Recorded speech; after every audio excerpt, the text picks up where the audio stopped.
Hey guys, I do apologize. I've decided recording these from my phone is a lot better in my opinion. So I've been using my phone. Stay still.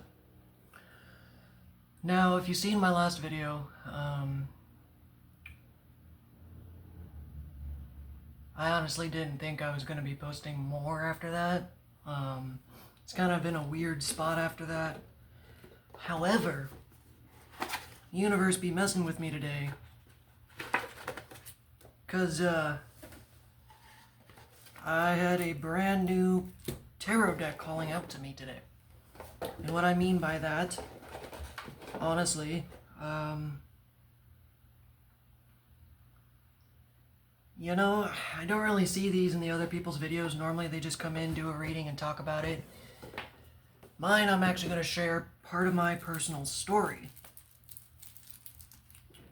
When I first started getting into oracle cards and tarot decks, the very first deck I bought was a shadow deck. Because of the point of my life, I was looking for answers about shadow work, and the deck's like, you know, I can't explain it other than it felt like a magnetic pull. I can't explain the feeling. It's a feeling. So I kept getting a pull for the deck. In fact, I felt it calling to me. And what I mean is, it's like you can just sense the energy. It wanted me to do readings. Like, I guess the way that makes sense is, I was excited about doing readings. I actually felt energetic. I felt like it was coursing through me, and I felt like I was on coffee or caffeine or something, because, you know, I had my blood pumping and the adrenaline was running. It's like I was excited to do readings from this deck. And even though it didn't make any sense, I was called to just keep doing it more and more and more. Like, even after I did a reading, I felt like it still wanted me to do a reading.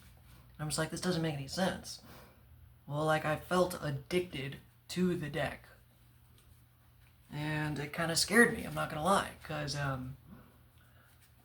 I've always had weird paranormal things going on in my life. So I've actually talked to and interacted with other entities outside of the human persona. Again, everything I'm saying sounds absolutely whack, but hey, it is what it is. So that's what tarot decks are, or oracle cards, are essentially a filter for specific energies, energy entities. So say, for instance, one of my other decks, the light deck, is a specific, or like you could buy angel decks. Like, say, if you wanted to specifically channel through, say, Archangel Michael or Gabriel or Metatron, there are decks for that. So the decks essentially have their own personality. And you get certain readings, certain energies, and when you do the tarot readings, you get called to pick a deck. I've seen it in other videos. I do it too. I have about 5 or 6 decks now. In fact, I just bought a new one. And that's why I felt like I wanted to do this. Long story short, I wasn't going to get any more decks because I've already got 5 or 6. And it's like, well, you don't really need them. So I kind of stopped collecting them until they start coming to me. And what I mean by that is, 2 of them actually came to me. I didn't have to purchase them. They were gifted to me. So like now I've got tarot decks coming to me, saying, hey, let's be friends. Well, this one today called out to me. I was up at a half-price books, and I was just walking around selling some comics and books, trying to get rid of some stuff. And of course, while they're doing the thing, you walk around and you look at the store. And of course, that's a big ploy. Dagon right on the bottom. A big ploy. I mean, not a ploy, but it's like, obviously they have to have time, and while you're there, you buy stuff while you're looking. So I ended up trading the money I made to get these decks. But I'm not going to fret about it, because like I said, it was calling to me. And it actually kind of terrifies me that it was calling me.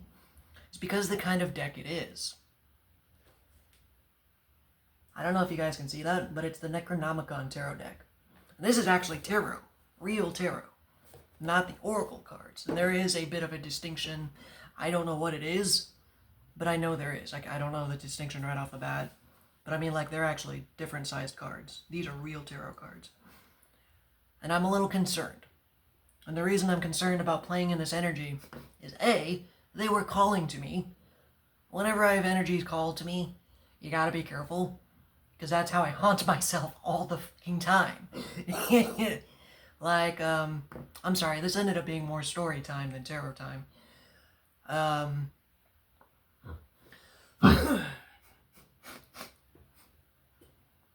For instance, there were 2 different times, I gotta stop buying at thrift stores, because they call to me. They call to me. There was one day, there was like a Ganesha doll or some kind of Japanese doll that looked authentically Japanese, not just like the style. Like it looked like it came from Japan. An actual old-timey Japanese culture doll. And I felt it calling to me. It's like, take me home, take me home, take me home. I'm just like, no, there is something attached to that. I am not doing this. You're not coming home with me. Sorry. And then there was another time I did something similar. My sister had a really hot friend who I was trying to impress. And she came over and said, ooh, I like this chest. It's really cool. But there wasn't a price. Well, I worked at the thrift store at the time. So I went through the whole trouble of getting the price. And finally she goes, well, I don't want it. And I was like, nah, I fucking purchased it for her and handed it to her. I said, it's not happening. Sorry, I didn't mean to curse. So I'm just like, here, take the cards. Or take the box. It's a box. It was a chest. She bought it. She took it from me as a gift. Got it home. I found out weeks later from my sister, they burned it. I was like, what? Why would you burn my box? And they're like, well, there was a spirit attached. I was like, what? She's like, yeah, we started seeing a shadow person, and they started messing with us, so we burnt the box. I was like, I just haunted my sister. Damn, that's not supposed to happen. So I have to be very careful with this. So before I even play with this deck, because I've had a run-in with Cthulhu once before, I'm a little concerned about using the deck. Connecting to these energies, it's a two-way path, you know. If you ever hear the saying, you stare into the abyss and the abyss stares back at you, you gotta be careful. It's not a game. Even though it's a tarot card game, it's not a game. So, what I'm doing now is I'm calling upon my goddess. I found out I have a goddess. Her name is Hecate.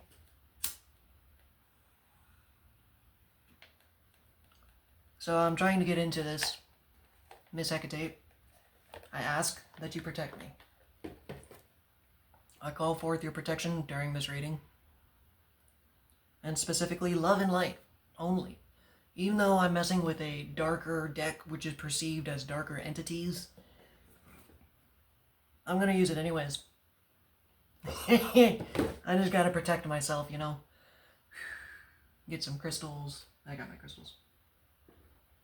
And right off the bottom of the deck, as I was sorting, one of the top cards, and I really relate to this, and the reason I bought the deck too, is because I'm really into H.P. Lovecraft.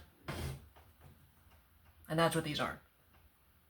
So, at the bottom of the deck is Dagon. For those who don't know who this guy is, he is the Prince of the Water, of the Fish People, the king. It's a very long story, and it's been a while since I've read it. In fact, I don't even know if I have read it. I have the H.P. Lovecraft collection, I've just been reading through it. I did read Cthulhu's story, not Dagon's, and if I did, it's been a little while. But we're not going to go into the specifics, we're just going to read the card. Dagon is the Hierophant. The V is 5, but I don't know what that means. The 5 of the Hierophants? I am actually... Oh, wow, it opened up. See, look, opened up right to it. These cards want me. And the funny thing is, it's a Tauros, which I am Tauros. Talking about alignment right off the bat. I'm actually going to read this because it's kind of theatrical. Silvery scales cover the vast naked body of this ruler of the deep ones as he emerges from the ocean. Bits of kelp cling to his shining limbs.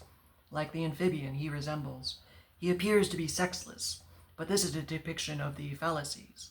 Only emerges during his couplings with Shab-Nagarth. He walks upright from the shallows, the weight of the great mass of his head, which is shaped like a dolphin, and has no neck where its joints his broad shoulders, bowing him down. It seems like a little different than the description I read, but anyways, the meaning, because I haven't quite gotten used to the deck yet and its energies, I'm a little scared to be completely open to it, so... Alright, what do you have to say? I'm actually going to read the book. Upright, tradition, authority, religion, commandment, code of honor, duty, history, the past, weight of precedent, priest, minister, church, temple, morality, and confession. Honestly, in my mind, what that kind of means to me...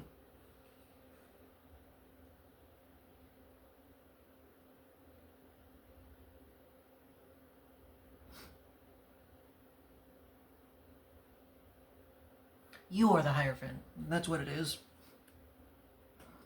You hold up tradition, authority, code of honor. How it's relating to me in my life right now is like, for instance, I'm having to stand up for myself at work. It's gotten to the point I work for a family of liars. The parents lie and they manipulate and gaslight, and then the son lies and manipulates and gaslights, and then he goes behind my back and lies to the family, and just creates this whole cacophony of just bull crap. And so, without pulling you into the energy, what happens, like today, I was told to come into work. And I told them I didn't want to. I've decided I'm not coming into work today. But it's not like I'm just disobeying orders. No, they asked me. So, they're playing this little game of, I put in my 2 weeks notice, but they refuse to notice. And I told them, look, I'm not withdrawing my 2 weeks unless you meet these conditions. And they're like, oh yeah, sure, we'll come in tomorrow and talk about it. And they didn't. So I'm like, all right, that's unfortunately the final call. I'm done. I'm done playing games. So today, Thursday, my manager texted someone and asked me a question because they aren't willing to talk to me because they know they fucked up and they bailed on me. So they haven't been willing to talk to me, message me, or even directly call me. So they've been using someone else. Literally one day, they had one person on the phone, hey, they want to know if you want to go home early. And then the other person had the other manager on the phone, hey, they're saying you can't go home early. Neither of them called me. They called the other two coworkers. So they're playing these games. So the employee, my employee, because I'm actually the manager, texted me or asked me while I was at work, hey, the manager texted me and said, do you want Saturday off? I'll take Saturday, blah, blah, blah. Well, he's been doing that to cut my hours because the guy's mad at me. The manager's mad at me. So he thinks taking away my hours is sufficient. So I said, okay, that's fine. I mean, obviously I could say no. But the reason I believe this is because he actually brought it up the next day. So I said, fine, I'm taking Saturday off. I have Saturday, Sunday off. The next day, my manager comes in, so you're working tomorrow? And I just look at him and I go, no, I'm not. He goes, why not? I was like, well, Simon texted me saying Simon asked me saying you texted me that you asked if I wanted to take it off. He goes, I never texted him. I was like, I'm sorry? He goes, I never texted him. I would text you directly. And I was playing this whole gaslighting game. That was never true. I was like, okay, so then you've got your employee lying to me to get my hours. How are you going to handle this? He's like, well, I'll talk to him. So you want to work? I'm like, no. It's my understanding he's already working on Saturday. I don't care whether he lied or not. If he's willing to come in, then he gets to come in. I'm not working. I've already decided I'm not working Saturday. So then Friday night, in the group chat, they're like, yeah, all right, you're coming in, right? I'm just like, no, I'm not. So I texted, yeah, it's my understanding I'm not coming in. So get a text the next morning, well, who said that? I'm just like, okay. And I typed in the whole group chat, well, so-and-so, so-and-so, and then you get saying Simon is lying about it, blah, blah, blah. I typed out the whole paragraph, and I'm like, I'm not doing this. I have today off. It's under my understanding I have today off. And they're like, well, we never gave them the authority. That never happened. So I texted him, had him text the group chat the picture of the message. And I don't even know what happened. I don't even care. I just said, hey, man, they're telling me you're lying. If you're not, can you please send the screenshot? And then I just let the chat go, and I'm like, I don't even care anymore. I'm not coming into work. The point of that story was not to vent, and I'm sorry, I did, but it's to bring up the code of honor. I'm done. I don't care anymore if I have a job. I will not let you treat me like shit. You do not get to gaslight me. You do not get to lie to me. I am genuinely coming into work and trying to do a good job, you know? Pulling. Relax. I'm actually genuinely trying to do a good job. But I've got these people gaslighting and lying, and unfortunately, it's gotten to that point that they've pushed me to the breaking point of I have to stand up for myself. I have to have my code of honor. I'm not going out of my way and causing trouble, but I definitely will be standing up for myself in the best way possible. Now, I didn't call them out and said, oh, you effing liar, you're a piece of... No, I'm just like, look, this is the scenario, this is what happened. I'm not gaslighting you. I'm not trying to make anything up. I can't do it. So there's a fine line of standing up for yourself, but not being an asshole. Because obviously I could have texted back and said, excuse me, what the you think you're doing? You know, like that's not happening. No, I'm just like, yeah, it's my understanding that I don't have to come in, so I'm not coming in. Y'all can sort it out. Let them be mad. You can be mad. I'm fine with that. So there it is. Dagon, the Hierophant. Now, I didn't actually read the book. I never really do.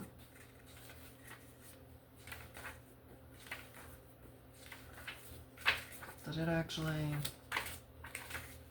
have like a layout description? It does not. It has correspondence. But oftentimes they have a layout like you can count cards, number cards, divination. Like it's like lay them out like this, you know. You can do 3, 6, 12, 10. The original tarot cards actually have like this crazy pattern of 5 or 6 cards. And then some of them you actually have to like tilt into it. It gets pretty convoluted. I'm trying not to get all crazy like that and focus on the layout. It's more about the energy of the cards. And by the way, these are some beautiful cards. Like the authors are amazing. And the artists. Which I've actually never seen this one before. 7 of discs. Interesting. You can see the picture. Someone's casting a spell. And it looks like this lady's spirit is actually trying to crawl out of her body. And he's got like this monkey paw or a werewolf paw saying, nah, get back in there. You ain't done. Let's read what it says, because I'm not getting a clear image of what they mean. In fact, honestly, I should have looked through the cards and played with them before doing the reading. But that was the kid in me just wanting to jump to it and be like, hey, I got a new toy and I want to play with it. Interesting. So I know it's in here, obviously. But I can't find it. I'm looking in the appendixes.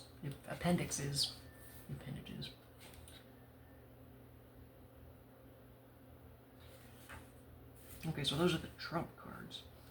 Apparently there's a subcategory in this one. Alright, Lord. Let me open it up. Cups. Swords. Discs. Discs. Oh, and that's the end of the discs. King of discs. Queen of discs. Knights of discs. What? Number cards. Wow, this book is weird. When I say weird, it's just laid out a little differently than what I'm used to. Discs. Good God, there it is. 3 of discs, 4 of discs, 5 of discs, 6 of discs, 7. Upright. Blighted hopes. Good money after bad. Unfulfilled expectations, disappointment, scant gains, and unprofitable labor. Oh, so this could be a card representing me escaping my work. Or your work. Because it's like you said, you can clearly see the spirit is trying to escape, and the person's like, nah. This not happening. You're getting back in there, and you're doing your job. Keeping this body alive. However, spirit's like, F this, I'm out, we're done. It's good money. That's the thing, is I'm making more than enough I could live here for a couple of years, again. Just like my last apartment. I lived in that apartment with the same job for over 4 years. However, disappointment and scant gains. For instance, I'm making $17 as a store manager. Now see, it wasn't brought up to me that I was going to be a store manager. So I thought I was going to be like a shift leader.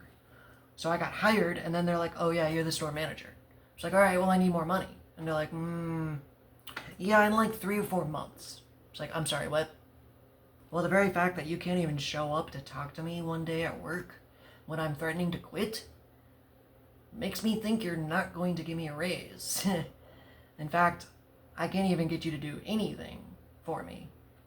So I'm pretty positive if I stay there for 3 months, I'm just going to be nothing but sorely disappointed.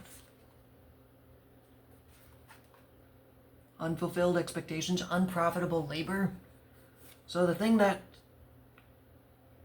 gets me so much about this is they make about $40,000 a month in revenue at the store. Okay? After doing some math, they probably only pay about $10,000 to $20,000 a month in fees. That's after paying employees, after ordering inventory, like all of that. I run the store, you know. So I did the math, and I'm like, yo, we need people, or we need more money, or we need something. Like, I proved to you guys we're making more money. So now that money's going up, we need to raise our wages. Well, that's not going to happen. Okay, well, there's only 3 people running the store. We need to hire some more people. Well, we can't afford it. I'm sorry, what? What do you mean? We made $40,000 the last 3 months. You're gonna tell me that we can't afford another person? No. You don't want to. You don't want to afford another person. You don't want to give me a raise. You want to profit off my back and make me bust my ass when you can't even make me a profile. Like, this is not happening. Why should you get rich off of me? Because again, they don't even plan on giving me a raise. So now I'm making them more money and actually running the store properly. But they refuse to give me a raise. They refuse to give me anything extra other than a paycheck. In fact, it's gotten to the point I'm barely getting that. I have to beg them for my paycheck. So I'm at the final breaking point. You, Cthulhu Deck, you were on point today talking about my jobs. It's a weird situation. It's a time of standing up for yourself. Because I was always scared that I was programmed by my family to accept any form of abuse. Whether it be from them or from a job. The job's always right, blah, blah, blah, blah, blah. You are loyal till you die. I'm not okay with that anymore. You know, I'd be cool with it if my managers didn't care. Honestly, I actually don't mind running the store. But I will not continue to work for someone who is going to lie and manipulate me just for money. I'm not willing. And if it costs me my job, so be it. As of this point, the cost of the job is much more than what you gain. Now, I'm not saying go out of your way and just quit your job. But something has to change. And I can continue working there. However, if I don't quit, I will get fired. Because I am not willing. Basically, they want a manager they can manipulate and gaslight. Manipulate. Unfortunately, I am not that person. And since I am not that person, they will eventually work on getting me out the door. In fact, I have a sneaky suspicion once we pass inspection, they're going to fire me. The reason be is because once we pass inspection, they get a quarterly bonus. There's very few wrong or bad things that happen if you fail it. I actually texted the inspector and said, hey man, what's the truth? What happens if we fail? He goes, yeah, that just means they don't get their quarterly bonus. I'm just like, okay. So that kind of steps it up even further. Because they effed up the store. They ran it into the ground. Like doing illegal stuff. Like actual illegal stuff. So it's like I bust my butt trying to get the store back in order after months of them running it into the ground. And you're going to tell me pass the inspection and get it going for us so that you can make a bunch of money, but then you're not going to give me a raise or any incentive to even stay in my job other than a paycheck. Guess what? I can get a paycheck at Taco Bell. I don't need to be here, and I'm not going to be. I don't know how this got into a rant of me bitching about my job. Thank you, Cthulhu. That is what you guys brought up. Basically, if you're in a job and you're unhappy, it's time to look for another one. I can't be as black and white as that. Just find something that feeds your soul. Just remember your self-worth weighs out the amount of money in your bank account. That's all I'm saying. I'm not saying just effing quit your job and just jump from job to job until finally you find one that you like. I mean, do what you do. Just remember your self-worth is not tied to how much you make an hour. Because in reality, this job actually proved to me I deserve more. And there's nothing wrong with saying that. I started the job with very little training. I was not a store manager. This is my first time being a store manager. And when I say they didn't do anything, they actually didn't do anything. Like, you start and they have to make you a custom profile, allowing me certain privileges and stuff. They're like, well, just use mine. Okay, that works. But in order to pass inspection, I, as a manager, have to have my own. And I, being a new manager, don't have permissions or don't know how to do this. So I bugged them for about 3 weeks to show me how to do it, or do it for me, or something. The dude went to fucking India. He took a vacation. And I actually ended up having to rat out the manager to the corporate manager. Because they kept telling me to call tech support, figure it out yourself. Finally called tech support. Tech support's like, call your manager. Manager's out of the country. And they're just like, what do you mean? So they hired a new manager and then left the country. Yeah, that's exactly what happened. They're like, it sounds like you need a new job. It's like, I couldn't agree more. Anyways, since I'm here, you want to help me out. So we got it set up. I did everything, blah, blah, blah, blah, blah. I even ended up calling the corporate manager, and they're like, what do you mean they can't set you up a profile? I was like, oh, he's in India. He's like, what do you mean he's in India? I mean, and I told him the exact same story. I'm like, that's what happened. And they're like, all right, man, I'm going to tell you right now, they're on my shit list. I hate them. In fact, I wish they would close the store. I'm kind of paraphrasing a bit, but they did say he's on my crap list. I was like, well, that's great. So not only are they being assholes to me, they also pissed off the guy who does their store inspection. Like, holy crap, these people just... they're just special kinds of people. That's all I can say. It's like they want their store to fail, but I'm not willing to do it anymore. So I don't know. We'll see what happens in the next week. Necronomicon, you saucy minx. You made me talk. Apparently this has been waiting to get out. So the point is, after 2 months, I am running the store with 0 training. I taught myself everything. And the very fact that I am now successfully running the store means I am awesome. And they should definitely be paying me more money. Because I even asked them, I'm like, hey, can you do this for me? And they're like, well, you figured it out, so it's okay, right? It's like, no, it's not. You're my manager. You're supposed to help me. But you've got this.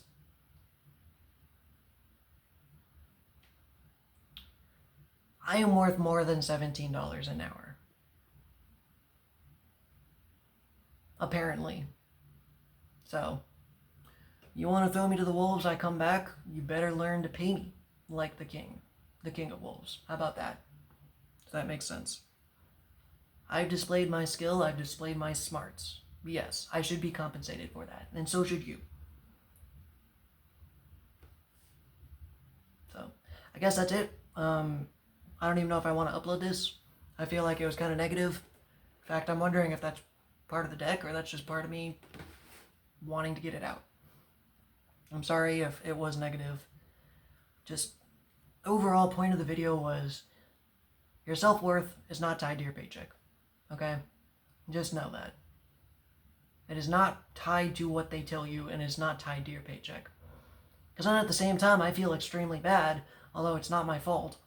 The person below me, one of my employees, they're actually trying to train him to be the manager because, and this is why I was saying I felt like I was going to get fired, because he's easier to manipulate. In fact, he's actually from the army, so he's very good at following orders and doesn't have to think for himself. Unfortunately, though, I love the guy, but he's not smart enough to pick up stuff on his own. He is follow orders kind of guy. And if you don't train him, basically the store's going to fall apart. And I feel kind of bad for him. But it's because he doesn't understand his self-worth. Is he's willing to let them dump it on him. And in fact, he's actually making even less than me, of course. And they've got him running up the walls, literally. Like he's about to paint the walls for them when they need to hire a contractor, but it's cheaper for him to do it. So it's like, you guys, self-worth, self-worth, self-worth, self-worth. That's all I have to say. Don't go into work tomorrow and tell your boss to F off. I did not say that. I just said, realize your self-worth before it's too late. The part that bugged me the most, my parents are 60 and they have no retirement. That's not anyone's fault except their own. But what happened to them was they both worked at the same job for 10 to 12 years, like loyal. They both got laid off. And guess what? They never found another job.